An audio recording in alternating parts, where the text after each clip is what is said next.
Así amaneció el entrevistado.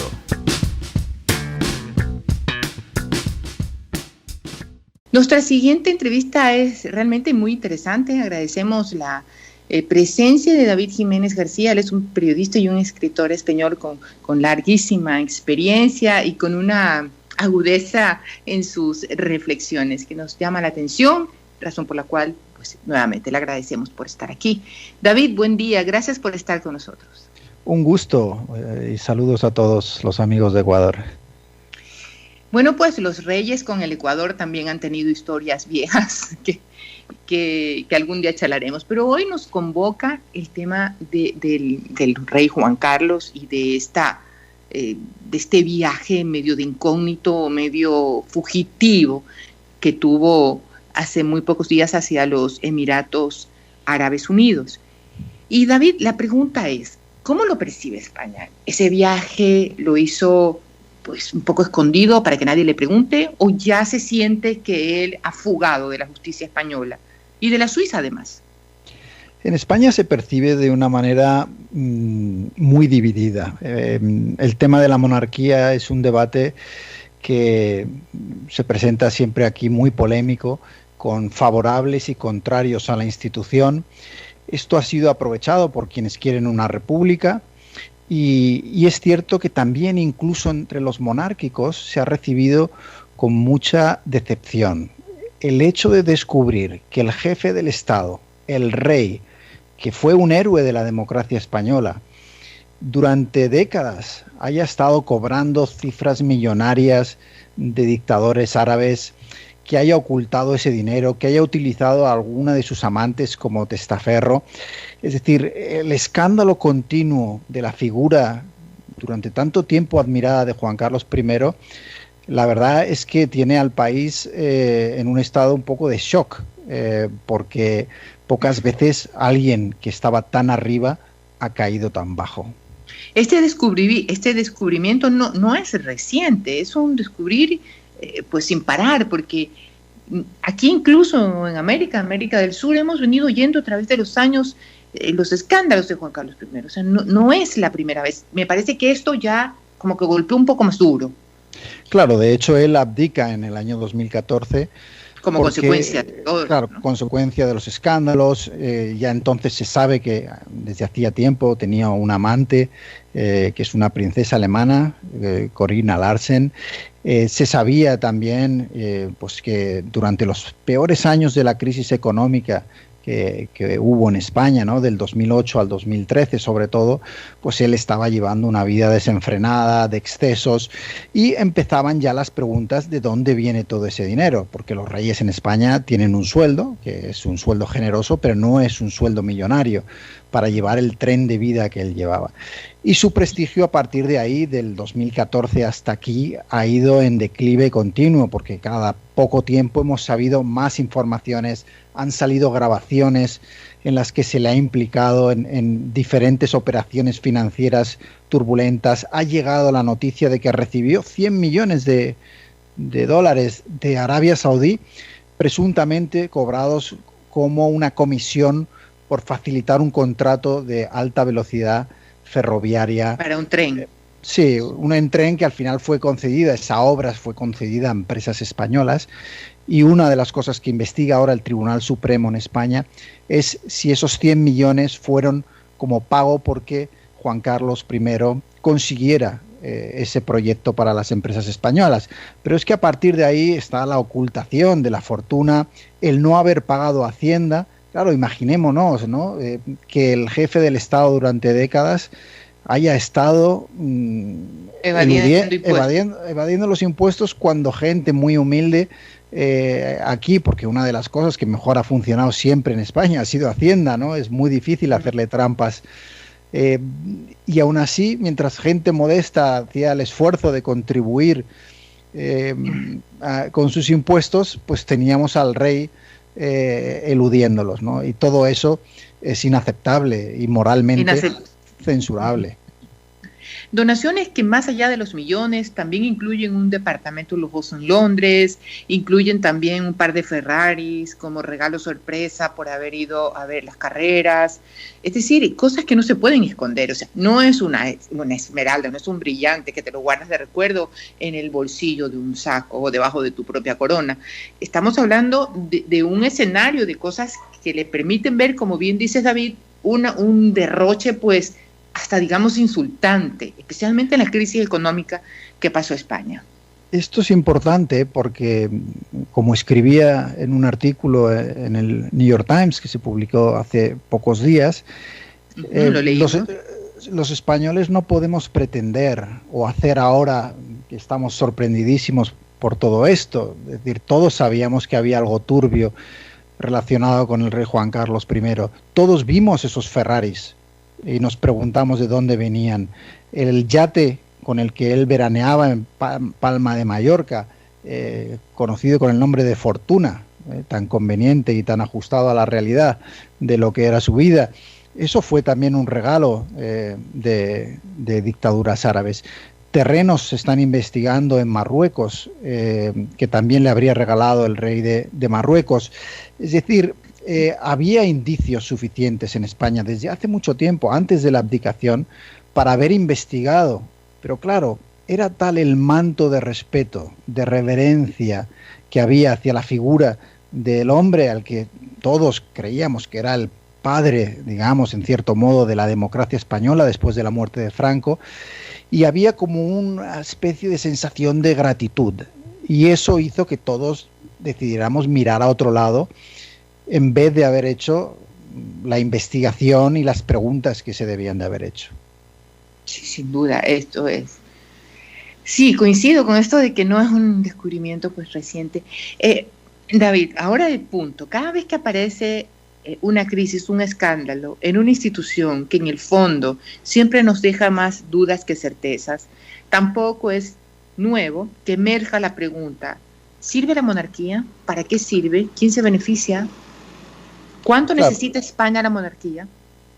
Ese es un debate que también hemos querido mantener debajo de la alfombra y que me temo que con el escándalo que estamos viviendo va a ser ineludible. Hay que hacerse esas preguntas. Hay países que son democracias de las más modernas, transparentes y desarrolladas del mundo, como Noruega o Dinamarca, que tienen monarquías constitucionales. España también la tiene, y el hecho de que se produzcan escándalos, de que el rey haya estado enriqueciéndose, ya veremos si cometiendo o no delitos, ha hecho que mucha gente se pregunte, sobre todo los partidos de izquierdas, se pregunte si es necesaria tener una monarquía. Hay que decir aquí en este punto que su hijo y actual rey, Felipe VI, hasta ahora ha tenido una actitud intachable, es decir, no hay ningún indicio, por ahora, de que él se haya enriquecido o de que haya actuado de una manera errónea. Pero aún así, existe... Y me parece, perdón David que te interrumpa, y me parece que la reina Sofía también ha sido y es muy querida todavía. Muy querida y muy respetada. Y además ha aguantado muchísimo, porque claro, sí, sin duda. O sea, aquí hablamos de... Había un medio estadounidense el otro día que yo creo que exageraba, ¿no? Pero decía que el rey Juan Carlos I había tenido 5.000 amantes. Me parece que no hay días para tanta actividad. Pero calculemos un poco la imagen, ¿no? Yo quisiera recordarle a nuestros amigos oyentes que estamos conversando con David Jiménez. Él nace en Barcelona, es un periodista y escritor español. Ha sido reportero de guerra. Yo en lo personal he oído sus experiencias y cómo se percibe un reportero de guerra tan distante de muchas cosas, corresponsal y director del periódico español El Mundo, hoy articulista del New York Times, estudiado en la Universidad de Barcelona y también en Harvard. David, tienes una experiencia bastante, pues de diferentes estilos, de realidades, y por eso tal vez me atrevo a hacerte la siguiente pregunta de una manera tal vez más cruda. Podemos pensar algunos que la monarquía sirve como negocio, como parte del turismo de España. Qué bonito, vamos a conocer el castillo donde vive el rey, donde vive la reina, es un poco la élite que siempre quisieron tener los estadounidenses, y yo creo que por eso se armaron sus reyes y sus príncipes con la familia Kennedy en décadas pasadas. ¿Se puede ver así eso también?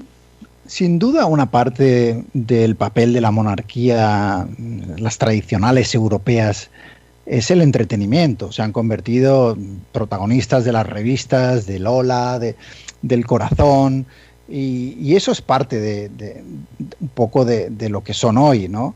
Ahora bien, una monarquía seria que quiera también aportar algo a su país, pues un rey puede ser un valiosísimo representante del país en el exterior, por ejemplo. Nosotros pensamos durante mucho tiempo que Juan Carlos I lo era, ¿no? Lo que no sabíamos es que estaba haciendo esos negocios por otro lado. Pero puede ser también, y aquí es donde los monárquicos sacan, digamos, su argumento, en medio de una política tan polarizada como la española, ocurre lo mismo en Ecuador, que también hay mucha polarización.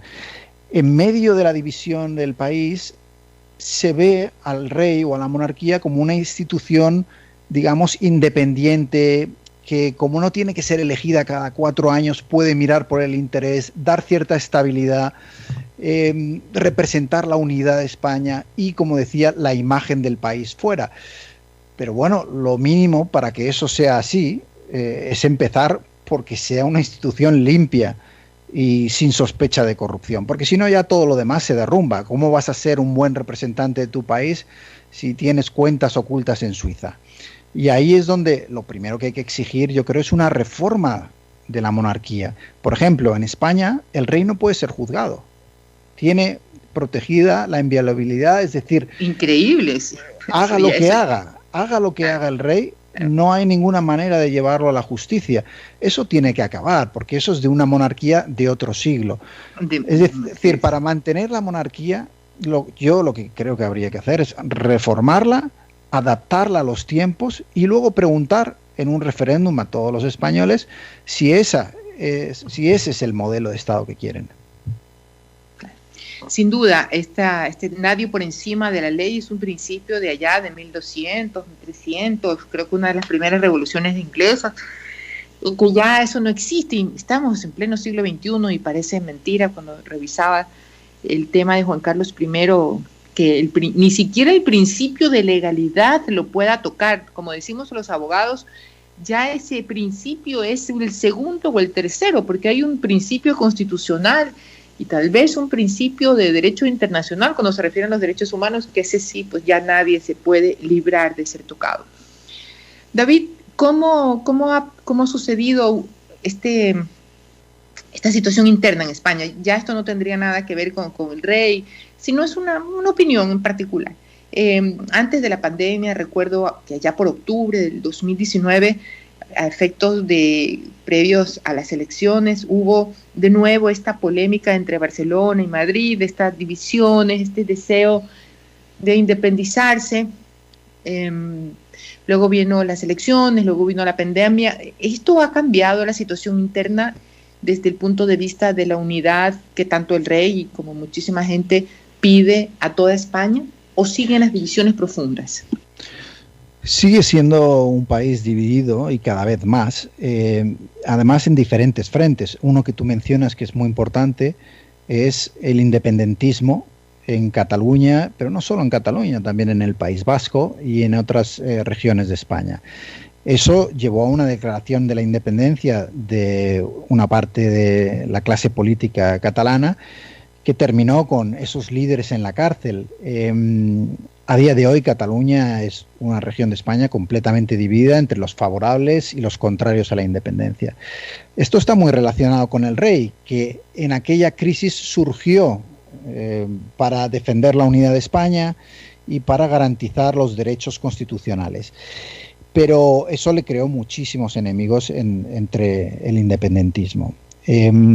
Por otra parte, la pandemia, que es una crisis sanitaria que nos afecta a todos, a los que somos de izquierdas, de derechas, del centro, da igual, no distingue a la hora de contagiar o de enfermar a la gente.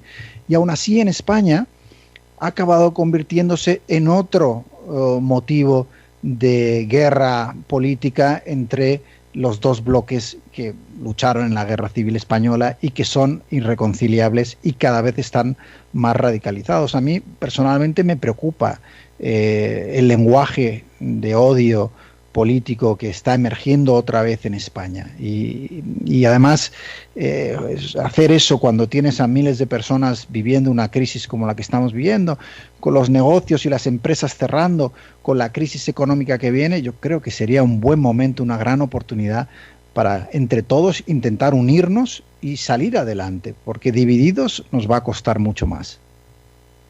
Sí, por eso yo hacía la pregunta, porque cuando viene a atacarnos un enemigo común, como bien lo anotas, de izquierda, de derecha, españoles, colombianos, ecuatorianos, porque se trata de un solo virus, el que se ha llevado tantas vidas, tan queridos seres, nos preguntamos si vale la pena perder el tiempo en guerras y en lugar de invertir tiempo en una unión, ¿no? Claro, porque luego, hombre, es natural que haya discrepancias, que uno piense que la crisis actual hay que afrontarla de una manera o de otra. Nadie está diciendo que eso no ocurra, pero el intentar aprovechar una crisis económica, sanitaria, como la que se está viviendo en el mundo, y esto está sucediendo en España y en muchísimos otros sitios, el intentar aprovechar esa circunstancia para arañar un puñado de votos, para ver si puedes ganar cuota de poder, para desbancar al político de turno, bueno, eso dejémoslo para más adelante, porque ahora hay una urgencia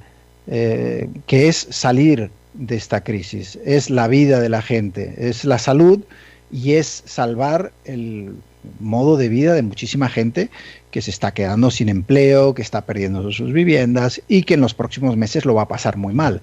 Ahí es donde yo creo que esas divisiones tienen que aparcarse para intentar trabajar juntos. Son las 8 de la mañana con 37 minutos. Estamos conversando con David Jiménez, periodista y escritor español, sobre la situación de la actual monarquía española por los escándalos que giran alrededor de Juan Carlos I, quien ya pues ha declarado o ha hecho decir que se encuentra en Emiratos Árabes. Para terminar esta charla, David, quisiera preguntarte, así como nos dejaste saber sobre el rey Felipe y el cariño y respeto a la reina Sofía, ¿cómo es mirada la esposa de Felipe? ¿Con el mismo cariño que a la reina Sofía o distinto? Aquí hay más división. Cuando preguntas por la reina Sofía, yo diría que hay un abrumador apoyo que debe estar, no lo sé porque no hay encuestas, pero en el 90%, al menos en la encuesta que yo hago entre la gente con la que yo hablo. Y en cambio, doña Leticia sí tiene división pero además desde el principio, porque claro, ella no viene del... ¿Por qué? Porque no es noble. Claro, ella no viene de ese mundo. Ella era periodista, presentadora de las noticias y de repente, claro, a través de esa relación que tiene con Felipe, pues entra en un mundo muy desconocido. Yo creo que al principio le cuesta adaptarse porque hay unas rigideces, porque hay unos protocolos. No es nada fácil para alguien que viene del exterior entrar en ese mundo. Y a partir de ahí yo creo que los españoles se dividen entre los favorables y los contrarios. Ella ha intentado mantener un perfil muy profesional, de representación, de ir a actos, de educación en los últimos años de sus hijas, y recordemos que incluye a la futura reina, Leonor, y ahí es donde yo creo que poco a poco se ha ido ganando más apoyo entre la gente. Pero es una cosa muy curiosa, y es que nuestro organismo de encuestas y de captar el tono y lo que piensan los españoles, hace ya 5 años que no pregunta sobre la monarquía. Es como si existiera cierto temor a los resultados. Otro escándalo. Y yo nunca entendí eso, ¿no? Yo creo que hay que preguntarle a la gente a ver qué piensa. Hablando de preguntarle a la gente y de divisiones, yo te voy a hacer un par de preguntas. Si yo tengo que decirle a David que elija entre el Barcelona o el Real Madrid. Yo soy el caso más extraño del mundo. Yo fui del Barcelona muchos años y me hice del Real Madrid. No conozco a nadie que haya cometido una traición futbolística parecida a esa. Hasta me ha dolido mira, mejor pasemos a la... Entonces sí, ya iba a preguntarte si Messi o Cristiano... Esta parte borrémosla. Lo que acabo de decir no negaré haberlo dicho, pero es que es la realidad. Claro. Sí, sobre todo porque nadie está escuchando esta conversación. Entonces ya no sé si preguntarte si Messi o Cristiano. Messi, me gusta más Messi. No hablo de cuestiones futbolísticas, hablo del carácter, ¿no? Ronaldo siempre me ha parecido una persona soberbia y yo creo que Messi tiene los pies más sobre el suelo. Bueno, pues quisiera hacerte otro número de preguntas, pero el tiempo hace rato también se acabó aquí en la radio, así que será otra ocasión porque seguramente vamos a necesitar estar contigo, charlar contigo para ver cómo termina toda esta novela que puede servir incluso de libretos para... Bueno, se anuncia ya una serie han comprado los derechos para hacer una serie de televisión y tiene todos los elementos, sin duda, para que sea una buena serie. Bueno, pues David, muchísimas gracias por estar con nosotros. Ha sido un gusto poder charlar contigo. Gracias nuevamente. Un gusto, un saludo a todos.